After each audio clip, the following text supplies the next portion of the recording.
Hi, this is Joe with C&J Goods, and today we're going to go over some hole punching in leather. This is a good video for beginners as well as people transitioning from foam smithing. So we're going to get into why I have so many tools, and it's not just because I'm a tool hog, though I do love tools and they're shiny and nice. Some of these are more expensive than others. Some of them are really redundant. I don't need to have absolutely all of them. So I'm just going to give you the run through so you get an idea of price points and where to find things. So this is a rotary punch. I love the hell out of these. They've got about 6 different names. Again, rotary punch is pretty obvious. This rotates and it punches.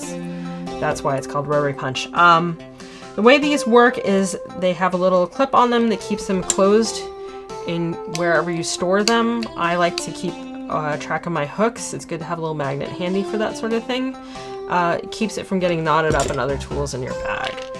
So these will only rotate in one direction and not the other. So in your punching holes, you don't have to worry about accidentally rotating it. The most common break point for these guys is this barrel here will become unhinged from it and snap off. So the less expensive ones tend to have that happen more frequently. So this pit right in here will come flying out. That's what's going to be the biggest pain in the butt as far as replacing the whole tool. Now these are replaceable heads, and then you can see that there's different diameters here. So you can pick which size you need for your project. Again, I cover that in a different video, so learn to figure out which one of these in a different video. But they're pretty easy to rotate and choose your size. Another thing that happens is they do dull from use, and if they don't hit the catch right. So if they don't hit that plate flat, one of the things that'll happen is they'll start to bend one direction or the other and start to not be very circular anymore, and they'll dull. So things to watch out for. This one has hex heads, so you can use a wrench to unscrew them and replace them. This one has circular ones that you have to get a awl or a sharp tool with in order to tighten them. This one's gotten pretty loose. One of the things you can do if they're too loose and they keep rotating off on you is you can get something like thread lock or Loctite, and this, just put a drop on it and it'll keep it stuck in there. Get a semi-permanent versus a permanent, so that later on when you do need to replace these tips, and they are replaceable at a lot of different craft stores, you'll be able to do that rather than replacing the whole tool when you don't need to. So that's a good little thing. I love using these because it's easier to punch holes quietly and repeatedly pretty quickly. So that's a reason to have the rotary punch. The other thing is I don't like to annoy the neighbors, so if I have to use a hammer punch, I'm making a lot more noise and driving a lot more people nuts. And it takes longer to do a hammer punch than it does to just use a rotary. So that's one of the reasons I love these guys so much. So I've got 3 here. This is one of the ones that you can find at most hardware stores like Harbor Freight or Tractor Supply, Home Depot. Most hardware stores have rotary punches somewhere in one of the aisles. I've never found them in the same place twice. Just ask somebody like, hey, I need a hole punch. It's a rotary punch. It's not a power tool. They'll be able to point you in the right direction. So that's my basic one. And these rubber guys, they tend to slip off. I'm sure that they just use Plasti Dip or something to get them on there. Aren't super necessary. They just give you a nice good grip on it. This is my slightly more expensive one. I did pick this one up at Tandy Leathers. This one is about 3 times more than the other one. It's a lot heavier, so it does become more tiring to use it for longer stretches, which is why I have this guy. This is one that's only a single hole, so what I'll do is I'll sometimes steal it off of this. You have to make sure that it's the same diameter punch on the back side. These all screw in. Of course, that does one unscrew when I want to show you guys. The diameters and the threads on these can be different depending on which brand you've picked up, so make sure when you get your replacement it's for the brand that you have. And you can always reorder what order you have these in based on what projects you're doing. I know I have them in a funky order, and I'm even missing one because I need to replace that. It's my smallest one. I use it a lot for hole punching. So this is a good light one for doing repeated holes very easily, very quickly. I'll put that over there and I'll just do punch, punch, punch, punch. And that was very fast and easy. If you go to pick up a hammer tool, it's going to take a lot longer because you got to make sure you get through, and then you're lining it up on the next one. Whereas this is to go, oh, I can see where this goes. Oh, I'm going to the next one. So hand punches are really, really good. Fast and easier than a lot of other things. So good thing to have. I might end up using one of these hammer punches when I can't get to a middle part of a piece of leather. So let's say I have a bigger piece, like this guy. If I wanted to punch this hole out, I'd either have to cut straight in or do that. What I mean is, so let's say I had a bigger piece of leather that I wanted to cut into the middle. And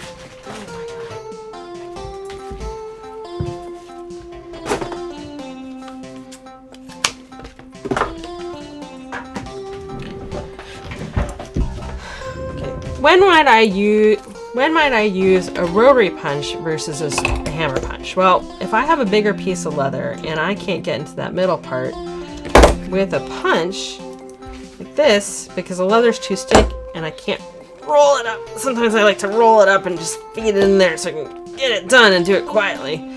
Sometimes you just can't do that and cheat. So what you'll need to do is have a hammer punch. Now, this is a bigger hole.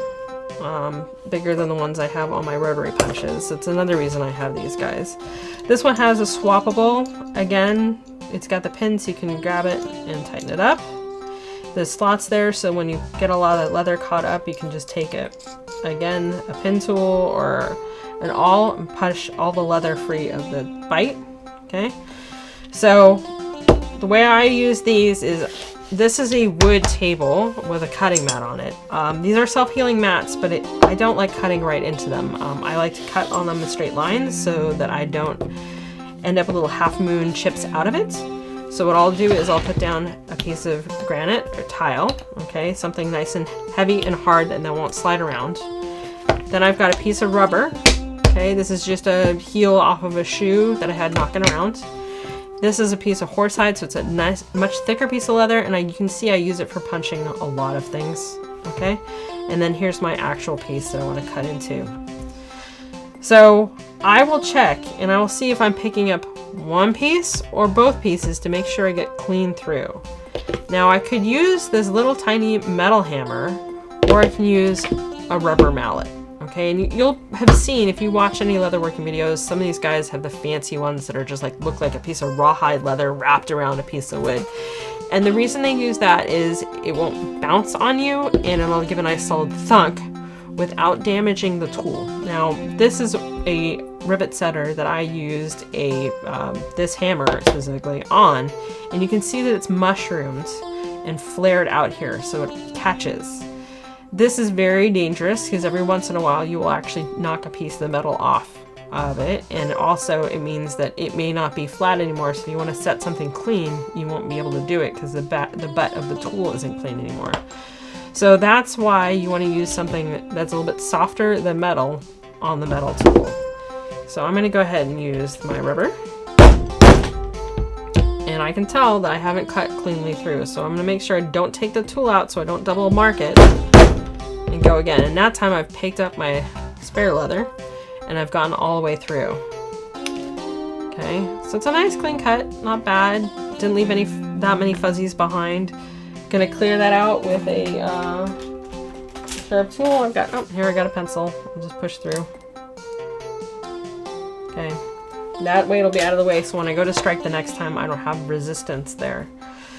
So that's how you can punch holes on a surface safely. You don't want to hammer right onto wood because again you're gonna get that bounce back. It's gonna try to pick up and double image on you. There we go, now I picked it up. Okay, so I do have a lot of tools. This is another example of a hole punch. This is not replaceable. I could sharpen this if I wanted to with some tools.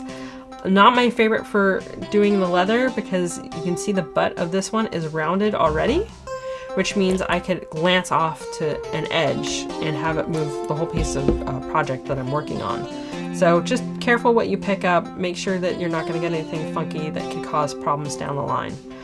Very easy to clean leather out of this because it's a nice big hole. and it's not a bad tool, but you know, it's not ideal just because of the strike problem here. There are some tools you just can't get on a rotary. This is a oval punch. You can see it's not perfectly round. Let's see if I can get that in focus for you guys. And this one's good for doing holes for belts, the prongs on the belt buckles. Okay, nice clean cut. Again, it's more oval than round. And then I have this one, which is a slot. Now, you can get this effect, the effect that this one does. So if I have, where's my 1/2-inch piece of leather? I had it around here somewhere. Oh, there it is, okay. If I wanted to run this through this piece of leather, I have a couple options for how to do that. I could just cut a slit, which would be a funky fit. So let's see what that looks like.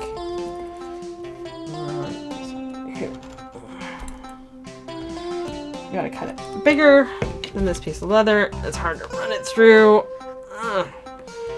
And there's a danger that the slit could just keep going. So I would rather punch a hole and fit it through that way. So one way to do that is I could get my rotary tool out. Okay, this is the hard way. If you don't have one of these tools, this is actually a good way to do it. Found a piece that's about the right thickness for my leather. Yep. Okay, measured that. Gonna put my holes about 1/2 inch apart. Okay, so I have 2 holes there. I'm gonna slice this between the 2.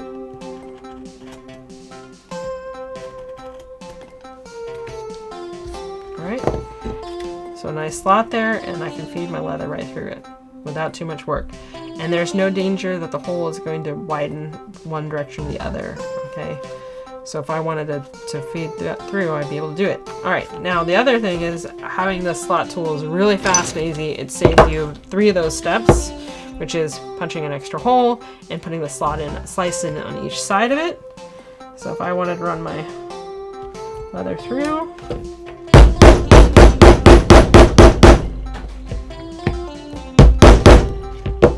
okay. So now I have another slot. I could run it through like that.